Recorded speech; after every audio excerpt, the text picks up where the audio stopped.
The crisp paper of Jujutsu Kaisen Volume 1 slipped between Eion's fingers. He flipped the page, expecting the familiar splash of black ink. Instead, his thumb brushed a dry, goofy, crusty substance crusted over the panels. Gross. He couldn't. His fingers stuck fast. The bizarre residue morphed instantly, acting like supernatural quicksand. The harder Eion pulled, the deeper his hands sank, pressed downward by an invisible, suffocating weight. The paper rippled like liquid. A violent tug from inside the volume jerked his forearm, then his shoulder, dragging his entire body into the black and white abyss of the pages.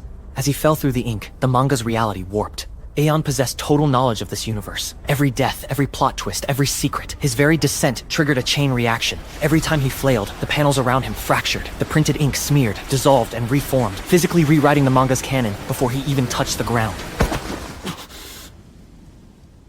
Eion gasped, slamming onto cold concrete. He didn't look like his old self. Strands of striking whitish-blue hair fell over his face, framing wide, emerald-green eyes. A heavy, binding vow hummed in his veins, a unique, heavenly restriction. In exchange for something stolen from his body's natural potential, the universe offered him a blank slate, a choice of any single curse technique. Knowing the absolute chaos waiting in this world, Eion didn't hesitate. Gravity. But absolute knowledge didn't equal absolute control. Overwhelmed by the sudden influx of cursed energy, Eion accidentally unleashed a crushing localized field on a local thug who threatened him. The man was crushed to death in seconds, cursed by Eion's unstable malice. Well. That's a messy way to make an introduction. Eion looked up to see Satoru Gojo, his iconic blindfold hiding his eyes, leaning casually against a wall. Instead of executing him, Gojo saw the raw potential and the terrifying anomaly in the whitish blue-haired angel, in the whitish blue-haired kid. Eion was brought directly to Tokyo Jujutsu High. Because of his age and the sheer lethality of his power, Gojo Tragby Fushiguro, Angel fast-tracked him into the second-year class. The introduction to his classmates was quiet. Eion, nicknamed Ange by the others because of his ethereal, stammering or offering quiet nods, terrified of his own power and the fact that he knew exactly how every person in the room was destined to die. Soon after, he met the incoming underclassmen, Yuji Itadori, Nobara Kugisaki, and Megumi Fushiguro. While Yuji tried aggressively to befriend the quiet second year, Ange remained a nervous, silent observer, watching the future of the Jujutsu world walk right past him. First mission. Gojo didn't let Ange hide in his dorm for long. After a few weeks of brutal, hands-on training to master basic martial arts and stabilize his gravity technique, Gojo knocked loudly on Ange's dorm door. "Pack your bags, Ange-kun! Time for field research!" Gojo beamed as Ange opened the door, looking pale. They stood outside the veil of a cursed hotspot. Remember what we practiced. Control the weight. Don't let it control you. Let's see what that gravity can really do. Into the veil. The air inside the veil tasted like copper and wet ash. Gojo stayed back, perched casually on a rusted railing, leaving Ange to face the derelict warehouse alone. Ange's emerald green eyes widened as the shadows at the far end of the room coalesced. This wasn't a low-level curse. The sheer, suffocating pressure radiating from the creature made it clear, a special grade. The curse had a bloated, blibbed, multi-limbed torso and a face made of weeping eyes. Before Ange could even process his meta-knowledge of the creature, it vanished. Crack! A heavy gray fist slammed into Ange's ribs. The impact launched him across the concrete floor, crashing through wooden crates. He coughed up blood, his vision blurring. His fragile physical body, the cost of his heavenly restriction, atched intensely. He knew how this story was supposed to go, but knowing it didn't stop the pain. The gravity shift. Move!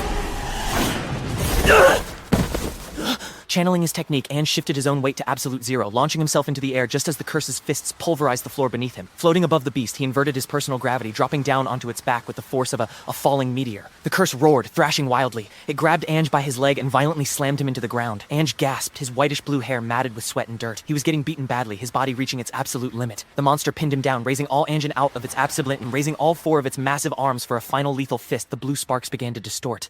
The purple flame, the space around his hand warped, bending light.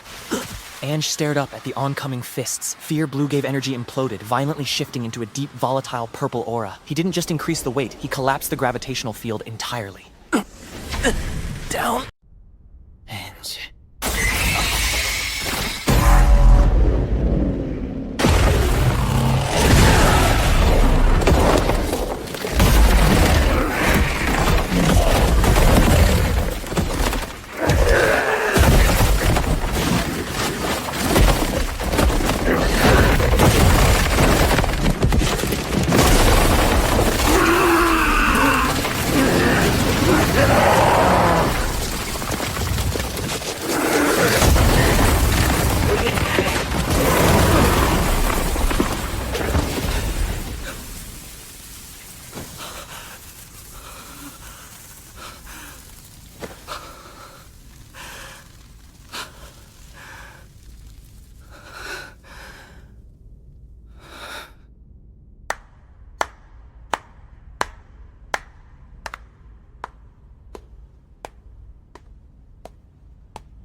Well, look at you, Ange-kun.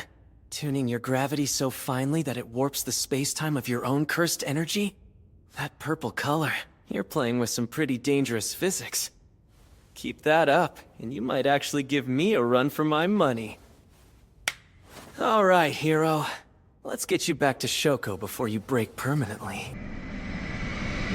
With a sudden warp of space, they vanished from the warehouse, leaving the shattered crater behind, heading straight back to the safety of Jujutsu High.